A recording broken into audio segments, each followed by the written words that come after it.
It's Thursday, January 7th, and this is your coffee break on the HAN Network. I'm Kate Czaplinski, and it's Front Page Thursday, and later in the show, we'll be taking a look at our community newspapers. We also have the latest area news, including a tragic heroin overdose in a local Starbucks, and Monroe police looking for robbery suspects.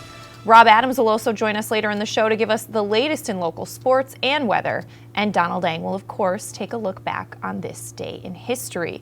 But first, on to today's news.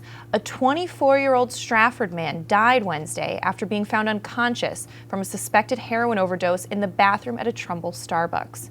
Trumbull police and Trumbull EMS responded to the Starbucks on White Plains Road shortly after 2 in the afternoon Wednesday in response to a report of an unconscious man in the restroom.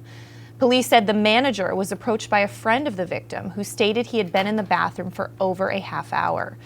According to a report, the manager opened the door to find the victim lying face down on the floor. Attempts to resuscitate the victim were unsuccessful, and he was later pronounced dead at St. Vincent's Hospital.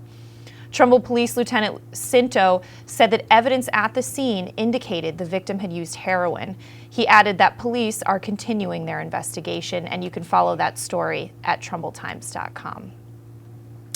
And in Monroe, police are seeking the public's help in identifying a pair of suspects that robbed the Buck Stop Exxon gas station on Route 25 back on December 11th. According to police, at midnight on December 11th, an unknown male entered the station, completed a transaction, and then left the store. A few minutes later, a second male entered the store, requested 2 cartons of cigarettes, and then ran out of the store without paying. Both men were seen in the parking lot leaving together in a small, dark-colored hatchback-type vehicle. The Monroe Police Department is looking for assistance in identifying these individuals. Anyone with information is asked to contact Monroe Police at 203-452-2831. And in Stratford, a fire in the basement of a Lombard Road home Tuesday night will force its 3 residents to relocate for several months. Stratford firefighters responded at about 9:50 at night to a fire at 80 Lombard Road. Fire Marshal Brian Lampart said the fire was contained to the home's basement and it consumed several household items.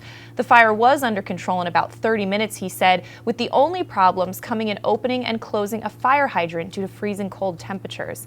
An investigation into the fire is ongoing, but Lampart said it is looking like a possible electrical problem. The home's 3 occupants all escaped. 1 man was taken to the hospital for treatment for smoke inhalation. The man's parents were not injured.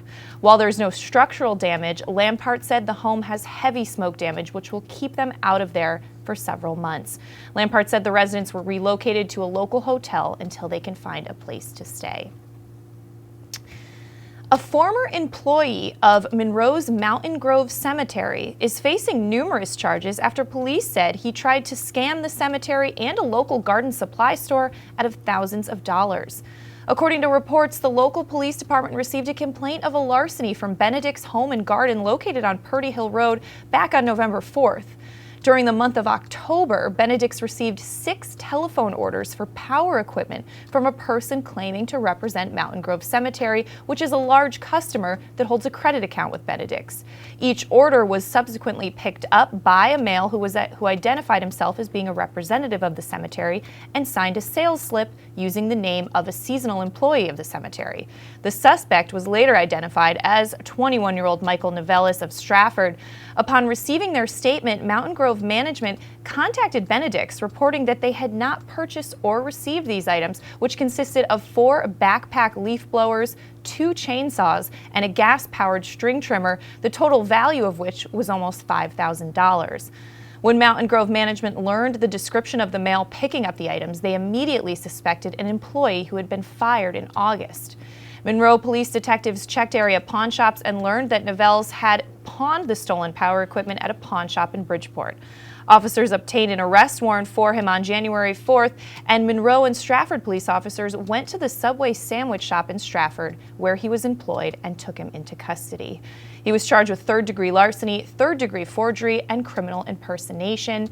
He was unable to post his $50,000 bond and was held overnight in police lockup. A Milford teen was charged with lying to police after a drug deal went bad, according to a police report. Police said that on January 5th, 18-year-old Joseph Cliff of Edgefield Avenue called the police department and reported that he was robbed at gunpoint at Red Bush Field in Milford. Cliff reportedly told police that he was robbed of $240 while attempting to make a drug transaction. Police investigated and said they found that Cliff had actually given a friend $240 to buy marijuana for him in Bridgeport. The friend in turn had the money taken from him while in Bridgeport and was unable to return with the marijuana.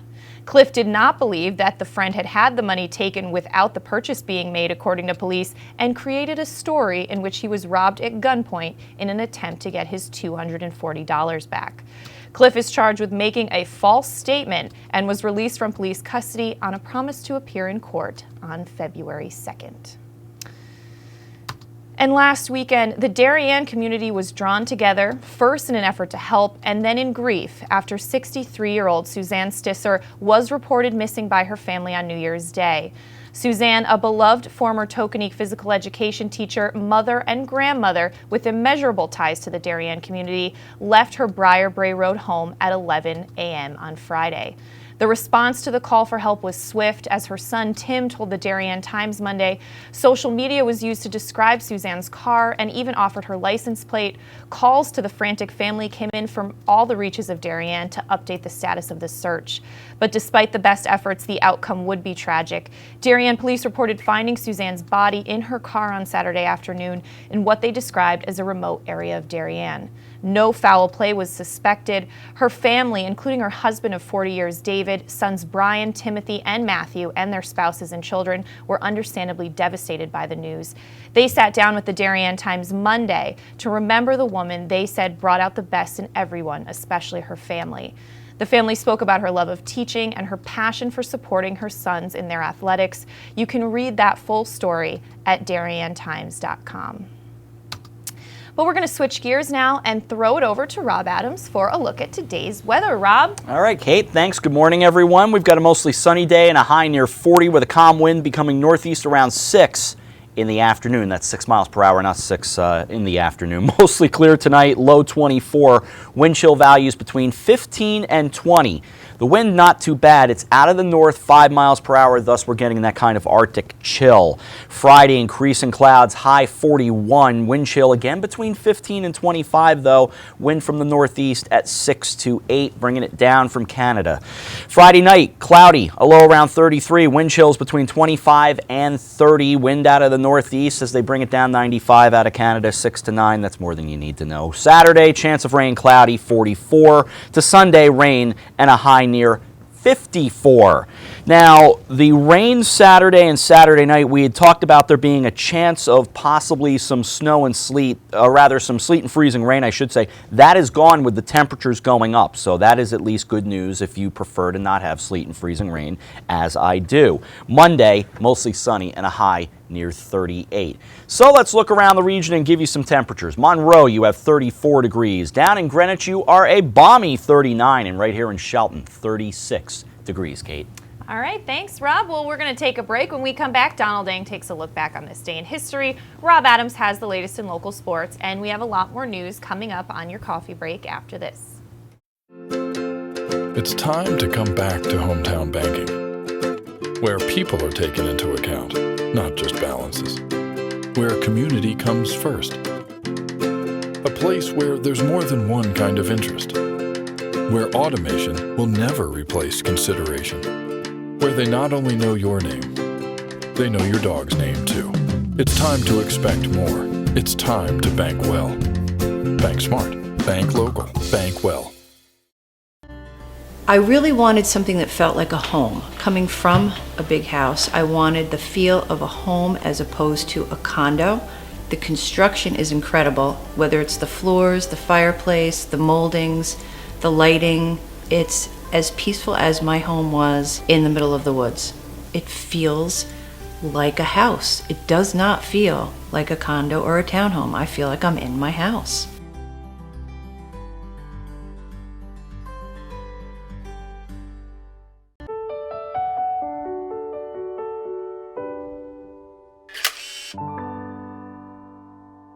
Find over 1,000 special stories at Hospital for Special Surgery.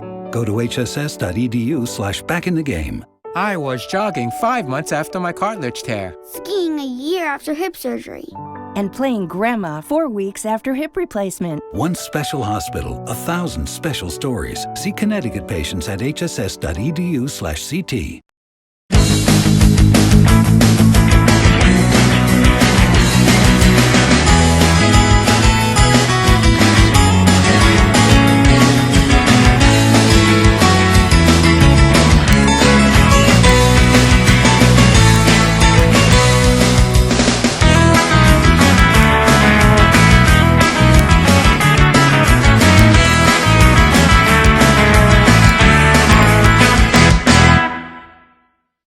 I'm John Kovach.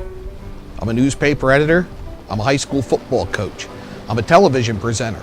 And I want you to love fishing as much as I do. Tune in to Yankee Fisherman, Thursdays at 1 on the HAN network. It's like going to the tackle shop without leaving your office.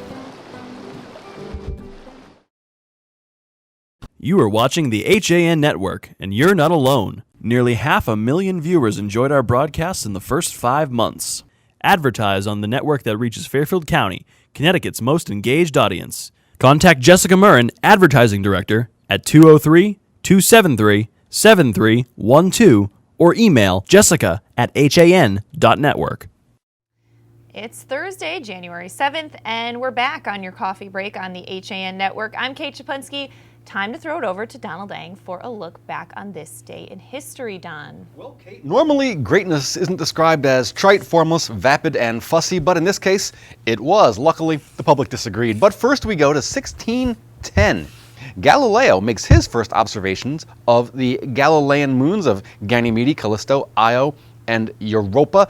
I am continually amazed by what was possible in the early 17th century. 1904. The distress signal CQD, established as the International Distress Code, only to be replaced about 2 years later by SOS.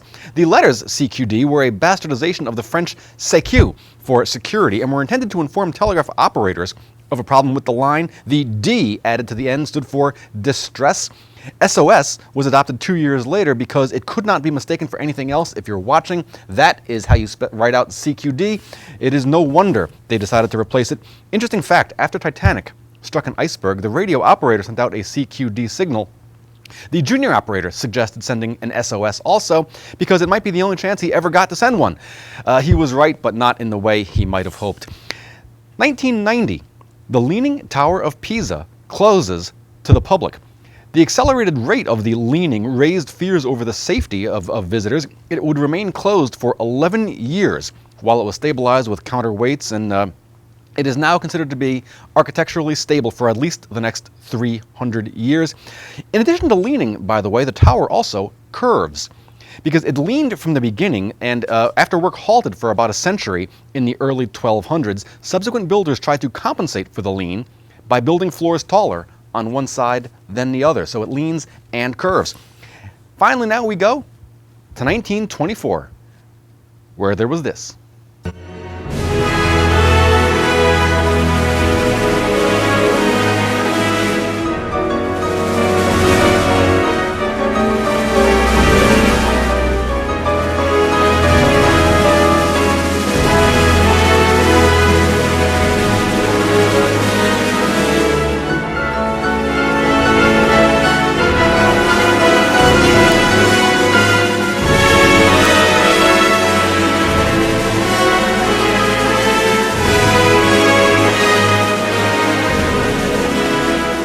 That, of course, was Rhapsody in Blue, completed on this day by George Gershwin, who was 26 at the time. The piece established his reputation as a serious composer, although some early reviews of the classical and jazz combination were pretty rough.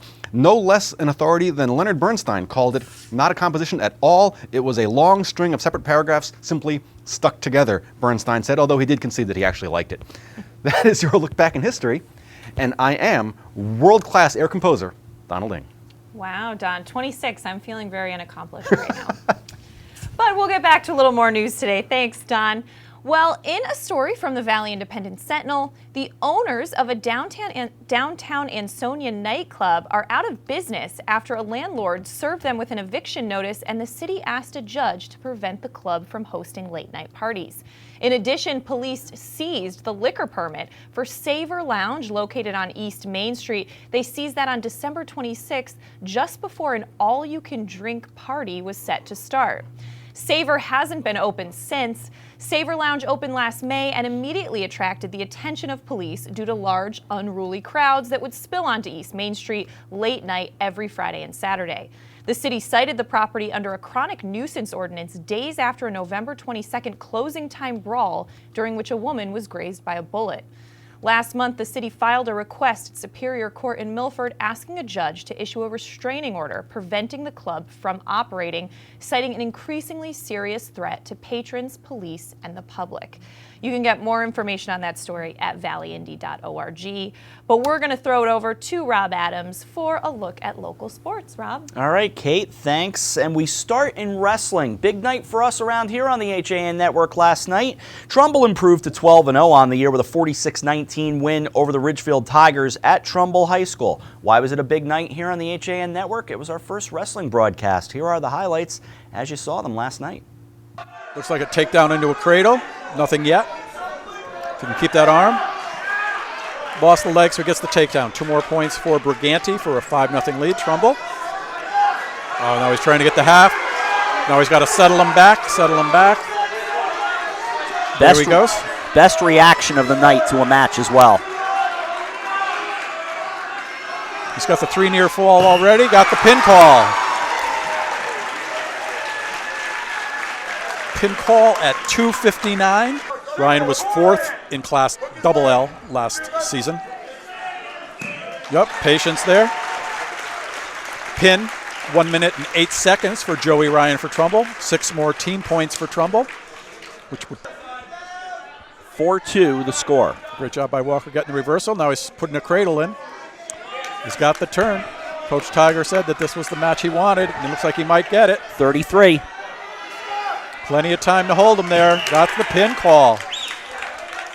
3 minutes and 32 seconds in.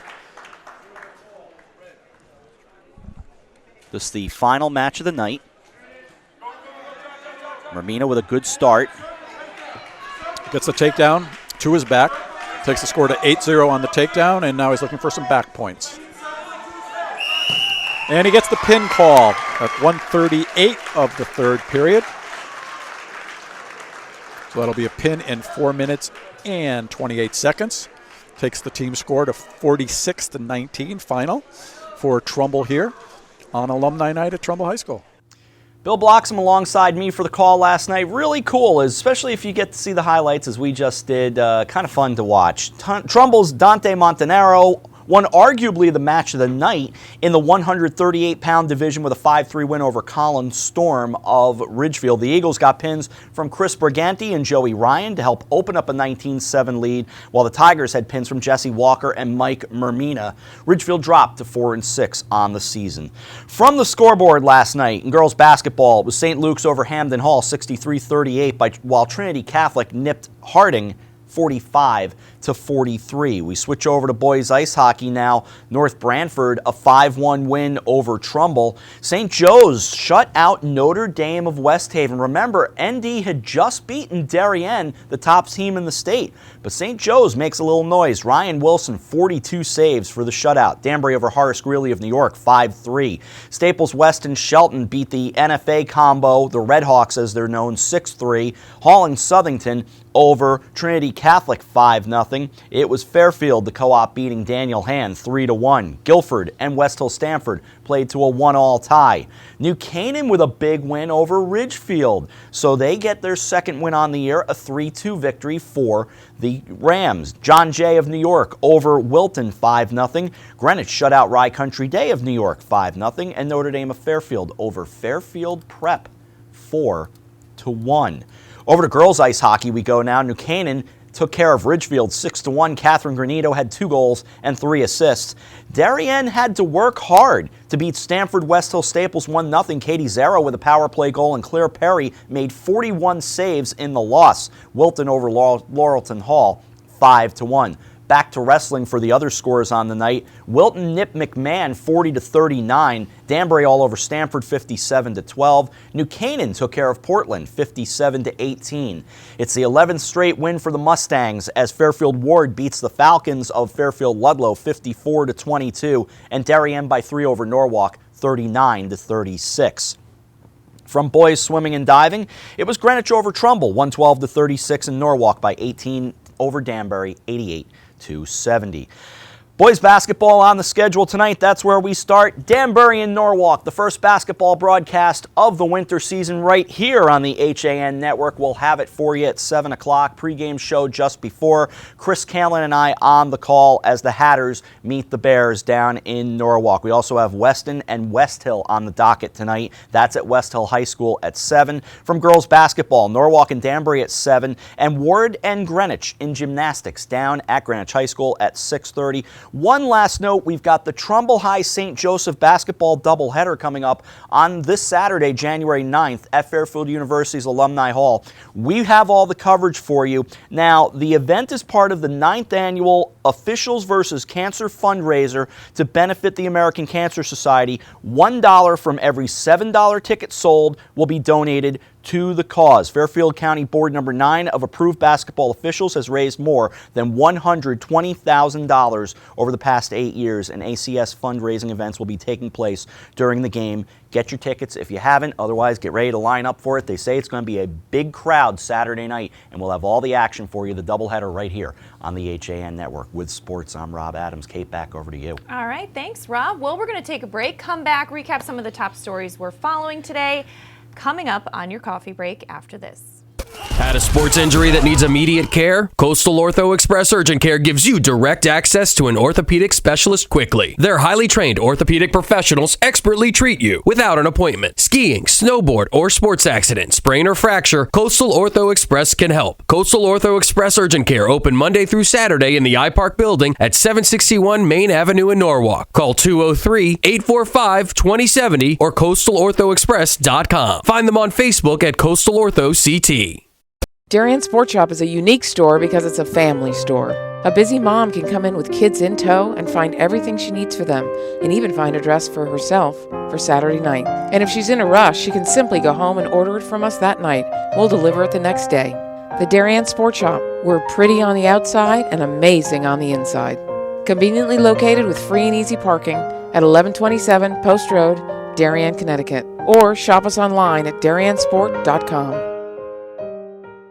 Discover the Wilburton Inn in Manchester, Vermont, a 30-acre historic estate featuring a turn-of-the-century mansion with elegant inn guest rooms and 7 large private vacation homes, perfect for ski vacations and holiday celebrations. Special offer on select rooms and houses. Stay 2 nights, get the 3rd night free through Christmas Day. CNN has called the Wilburton one of the top 8 mansion hotels in America. Call 802-362-2500 or visit wilburtoninn.com for more information. Walter Stewart's Market in New Canaan is your local destination for the best of the holidays. Shop Stewart's for the freshest produce, certified prime rib roasts, magnolia wreaths, fresh baked pies, gingerbread houses, Christmas candies, and the season's best wine and craft brews right next door at Stewart's Spirits. Shop Walter Stewart's, 229 Elm Street in New Canaan, or shop online at stewartsmarket.com. Hi, I'm Rob Adams with my good friend Donald Eng, and we're the home team for Nutmeg Sports, Monday through Wednesday at 2 o'clock right here on the HAN Network. We are the place for all things Connecticut sports, so come hang out with us on Nutmeg Sports. Don? They don't call him the best color man in the game for nothing. Nutmeg Sports, 2 o'clock, Monday through Wednesday, right here on the HAN Network. And we're back on this Thursday edition of your Coffee Break on the HAN Network. I'm Kate Czaplinski, and to recap some of the top stories we're following today, a 24-year-old Stratford man died Wednesday, January 6th, after being found unconscious from a suspected heroin overdose in a Starbucks bathroom in Trumbull. Trumbull Police and EMS responded to Starbucks on White Plains Road shortly after 2 in the afternoon yesterday in response to a report of an unconscious man in the restroom. Police said the manager was approached by a friend of the victim who stated that he had been in the bathroom for over a half hour. According to a report, the manager opened the door and found the victim lying face down on the floor. Attempts to resuscitate the victim were unsuccessful, and he was later pronounced dead at St. Vincent's Hospital. Police Lieutenant Leonard Cinto said that evidence at the scene indicated he had used heroin, but police are continuing that investigation. And in Monroe, police are seeking the public's help in identifying a pair of suspects that robbed the Buck Stop Exxon gas station on Route 25 back on December 11th. According to police, at midnight on December 11th, an unknown male entered the station, completed a transaction, and then left the store. A few minutes later, a second male entered the store, requested 2 cartons of cigarettes, and then ran out without paying. Both men were seen in the parking lot leaving together in a small, dark-colored hatchback-type vehicle. The Monroe Police Department is looking for assistance in identifying these individuals. Anyone with information is asked to contact them at 203-452-2831. And it's a new year in Trumbull, but politics hasn't changed much, according to a story on the TrumbullTimes.com. Looking to start 2016 with a clean slate, the Trumbull Town Council was instead met with a mess at its meeting on Monday night when the Republican caucus chose to elect Richard Kasich to fill a District 2 seat that was left vacant by Robert McGowan, who was indicted on vehicular homicide charges in New Jersey and was forced to resign before being sworn into his elected position in November. It was a decision that drew the ire of former District 2 Councilwoman Cindy Penkoff, who had received the next highest number of district votes in last November's election and had hoped her Republican colleagues would elect her for the seat after it was decided the language of the town charter for filling vacancies was sufficient for only the Republican town council members to vote on her replacement. Penkoff said, "I apologize for whatever I did that caused you to not wish me to occupy that seat, enough for you to ignore the wishes of the District 2 Republican Town Committee members who endorsed me for the position." And she added that the Town Council Republicans were also ignoring the wishes of 1,000 voters in District 2 who were not given an opportunity to meet or hear of another candidate to represent them. Kasich, who is an attorney who practices from an office on White Plains Road, listened with the rest of the council members, including Chairman Carl Massaro, as Penkoff described how the process for filling vacancies had been violated. First Selectman Tim Herbst told the Times on Tuesday afternoon that the town's attorney reviewed the charter before the 15 Republican members on the council made their vote. In other town council business, Vicky Tesoro, who had previously served on the town council and was the Democratic candidate for the first selectman this past fall, was on the agenda to be elected as an alternate for the Board of Finance. In a party line vote, the Republican members of the town council voted to elect Ted Chase of Francis Street to the position, thereby eliminating the opening and canceling the need to vote on the appointment of Tesoro. But there's a lot more on that story at TrumbullTimes.com. And in some lighter news, the city of Milford is seeking an official poet laureate, someone to pen poems for city occasions and to represent Milford in literary events. Library Director Christine Angeli said the library is working with the Fine Arts Council to find and name an official city poet. She expects to announce more details of the position late next week. For now, Mayor Ben Blake and Angeli shared a description of the ideal Milford Poet Laureate. He or she would be available to serve a 4-year term, be 18 years old or older, and have ties to Milford, and must have a demonstrated commitment to and passion for poetry. The person must have been published or recognized for poetry and literary contributions. The Poet Laureate's duties will include presenting original poems at 3 or more city events during the year and acting as a resource for the Milford Public Library. You can get more information at milfordmirror.com. Gonna throw it over to Rob Adams now for one final look at today's weather. Rob? All right, Kate, mostly sunny day, high near 40, mostly clear tonight, low 24, wind chills down to 15 to 20.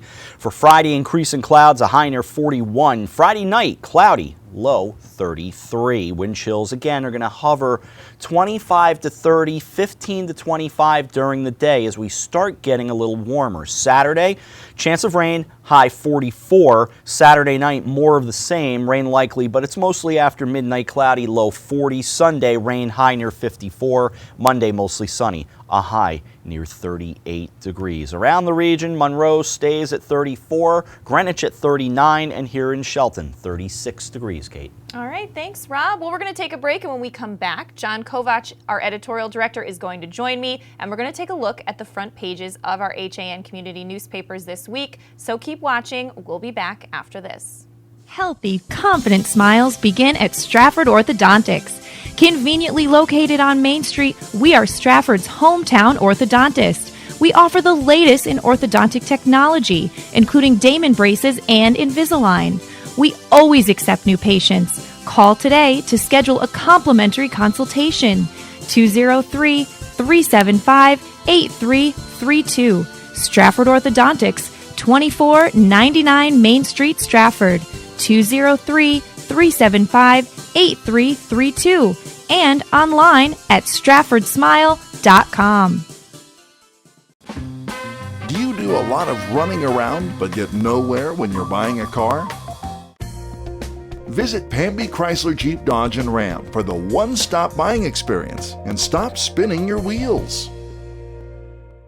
Well, there's still a bite out on the water. Most anglers have decided to stow the gear for the winter. Just because Mother Nature isn't cooperating doesn't mean you can't see the latest models of all your favorite gear. With 2 convenient locations, it couldn't be easier to get your fix of summer. Boater, beach bum, fisherman, or simply love the New England coast, this is a unique place to shop. The Dock Shop, 51 Tokenique Road, Darien, 609 Riverside Avenue, Westport, or on the web, dockshop.com.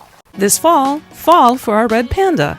That's right, Rashawn the red panda will be visiting the Beardsley Zoo for a limited time. Resembling raccoons, red pandas primarily eat bamboo, but will occasionally eat fruits, berries, young leaves, and certain tree bark, like their better-known black and white cousins. As an adult, Rashawn is expected to weigh 10 to 12 pounds, and you can see him at the South American Rainforest exhibit, Connecticut's Beardsley Zoo of Bridgeport. A whole new experience. 875 Noble Avenue, Bridgeport. 203-394-6565. I'm Denise DiGregoli, the host of The Drive on the HAN Network. Join me Tuesdays for some motivational, intelligent talk with a little humor as we visit with people who live their lives mindfully. Tune in to The Drive live on Tuesdays, 12:30, here on the HAN Network.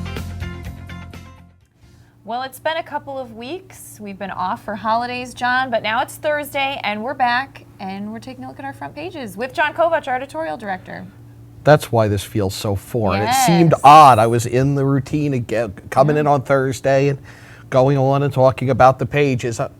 Boy, why does it feel so odd to be doing this today? We're back in the routine. And we've had days off, which we can't complain about. But what paper are you looking at right now, I'm John? looking at New Canaan, and the advertiser, and it's a theme that we're going to see throughout our papers, is that back to the grind, back to the routine. 2 stories on the Sachs Middle School renovations, potential referendum dropped, an interview with the new Board of Education chairman in New Canaan, Deanna Carlson, and Rich DeRazzo with a feature. He interviewed a doctor about football and concussions. That'll be an interesting one to read. Yeah, that's a big topic right now, especially with that movie coming out, Concussion. Very much so. Well, I'm taking a look at the front page of the Ridgefield Press, and still the former Balducci's, which for a time housed the Ridgefield Library when they were transitioning to a new space, is still empty. And that's drawing a lot of ideas, people trying to think what would work there.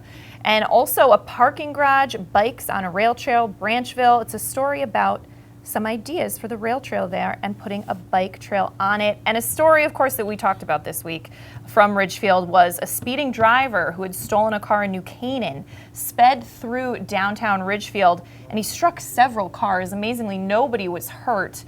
But he left quite a trail behind him of destruction. That's what amazes me, is that nobody was hurt in that incident. I know, because thank it's such a busy time of day on Main Street. And just one more thing I want to mention, our own Steve Coulter, who's now a Trumbull Times editor, he wrote a commentary that's on the front page of the Ridgefield Press about the shooting death of Brian Chiavetti, who was a friend of his. That happened on July 22nd, 2012.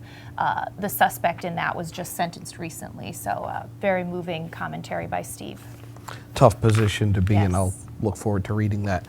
Looking ahead at the new year, the Reading Pilot reports that the Mark Twain Library is offering a program to help you find the style of yoga that's right for you. And then looking ahead another year, Park and Rec in Reading looking at the potential of there being a skating rink in 2017. Also a look at the education budget for the Region 9 schools, where you have falling enrollment, you have rising demands, and that balancing act. Also a piece on Dan Beard Lane, which was where Barnum's elephants once roamed. And it's been restored to its original. I'm looking forward to getting a chance to read that story. Would be very cool to have an outdoor skating rink. There's not many around here, none that I can think of. I don't know if they still do. They used to do one at Longshore in Westport, and New Canaan Winter Club is now. Rob Adams is motioning you off camera. Bring him up. You were saying? Trying to help. Well, I'm taking a look at the front page of the Shelton Herald. Of course, this is important this time of year, but a no-freeze program providing homeless people with shelter for the winter. That's going on at Spooner House. A great program there. And of course, Aaron Berkowitz named his Person of the Week, who is Julian Estrada, who is Paws and Claws owner and a certified vet technician, and about her love for animals. And that's really a nice photo of her. Look at those two dogs. They're That's like a great cute. photo. So great front page of the Shelton Herald. Taking a look at the Weston Forum, a feature on Nina Daniel, the new first selectman of Weston. And among the events coming up this weekend, the Christmas tree bonfire. Both exciting and a little melancholy. Yeah. Mine's still up. It's dying, but Mine's artificial. It's still up. It'll come down when I have time to take it down. Also in the Weston Forum, Christina Mattinson has a new cookie business, Dough and Company. Interesting. Good name. Yeah.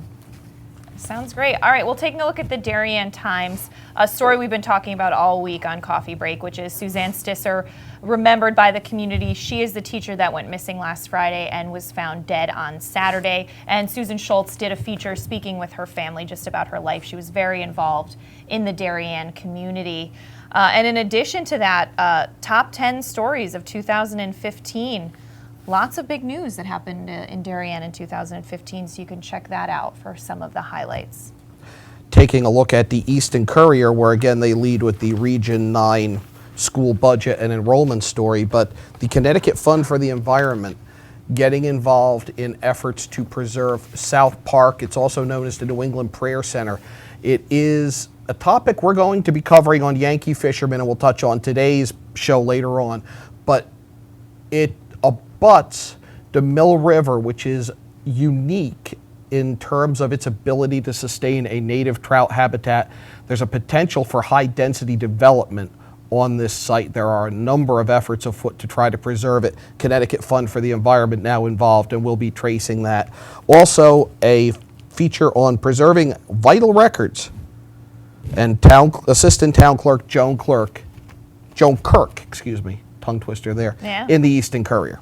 Very cool. I'm taking a look at the Stratford Star, and some good news is the lead story there. Baby New Year, Stratford woman's son is the first baby born at Bridgeport Hospital in 2016. Julia Serrano, her son Anthony Josiah Rosa, was the first baby born. So congratulations to her.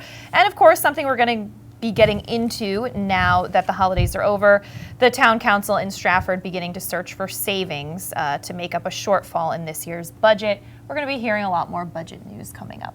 A lot more, and an interesting appointment in Stratford, if I can just jump in there, and that is Christopher Timniak being named Chief Administrative Officer in Stratford. Now, he resigned from a similar post in Ansonia in 2015 to run for First Selectman in Fairfield, which he lost to incumbent Michael Tetro, but did win a seat on the Board of Selectmen. The name from election night. That's right. Yes, interesting.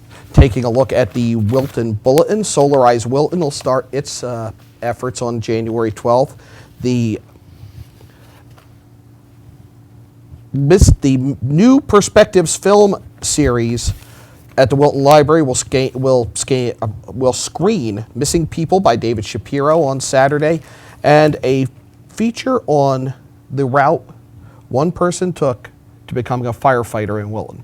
Oh, cool. All right, well, I'm taking a look at the front page of the Trumbull Times, a story we just talked about earlier in the show, which was Republicans on the town council there snubbing one of their own, Cindy Penkoff, who was a former town councilwoman, but did not win re-election this time around. There was a vacant District 2 seat. She did not get it. So the headline there, GOP snubs Penkoff in District 2. So interesting story there. There's always some political drama in Trumbull. It never disappoints. Exactly what I thought. I sat there and listened to you talk that story, and I'm like, okay, so nothing's changed. Exactly. And another interesting story, the Board of Ed approving a 2.79% budget increase. That board is now Republican-controlled. And I know that the two Democrats on there were opposed to many of the cuts made to the superintendent's proposal. So interesting story there. And on a happier note, Trumbull author pens first children's book called A Teaspoon of Magic. So great front page of the Trumbull Times. Taking a look at the Milford Mere and everything old is new again as the Recycling Incorporated controversy continues to make its way. There's another court hearing on that facility. In Milford, on the Housatonic River, visible from Stratford. Also a feature by Jill Dion on keeping the faith, religion, and how institutions share their message, what the attendance is like. Looking forward to getting the time to dig into that one because it's an interesting topic. She did a lot of work on that. I was reading it on the Milford Mirror website. Definitely interesting to see kind of how churches are trying to draw people in and if attendances are dwindling. So great job there. And in the wake of a fatal fire over the holidays in Milford, they are distributing the Milford Fire Department smoke detectors. So if you need one, you're in Milford, or check with your local fire department. A lot of them have them to distribute. Get one. And I am taking a look at the front page of the Lewisboro Ledger, our one Westchester County paper. Great feature on a family fighting muscular dystrophy with love and support. Connor Curran was diagnosed with muscular dystrophy last April, so great story there by Jane Dove. Also, town officials in Lewisboro sworn in on New Year's Day. That's kind of nice. I know sometimes in Connecticut they get sworn in December right before the holidays, but it's kind of fun. So. Yeah, New York tends to do it New Year's Day. Some places do. It's a nice day to do it. Yeah. Taking a look at the Monroe Courier, budget time on the horizon for Selectman Steve Vavrick, looking for his leanest budget yet. New Year's resolutions from the Monroe Health Department as they transition from the regional entity that they were in. And then stories you talked about, the charges against a former cemetery employee and police asking for the public's help in suspects in a gas station robbery in Monroe on December 11th. All right, John, that does it. That's for it. This week's Front Pages. Thanks for joining me. Anytime. All right, well, that's going to do it for your coffee break, but we have a busy day coming up. John, Yankee Fisherman at 1 o'clock. Grandpa Greg McNamara is going to join us by phone. He's going to talk about Our Fishing Northeast, which is his new Facebook page, and we'll have Lefty Cray, who is an author and fishing legend. Great, and then, of course, A&L at 2. We'll be back tomorrow at 11. Have a great Thursday.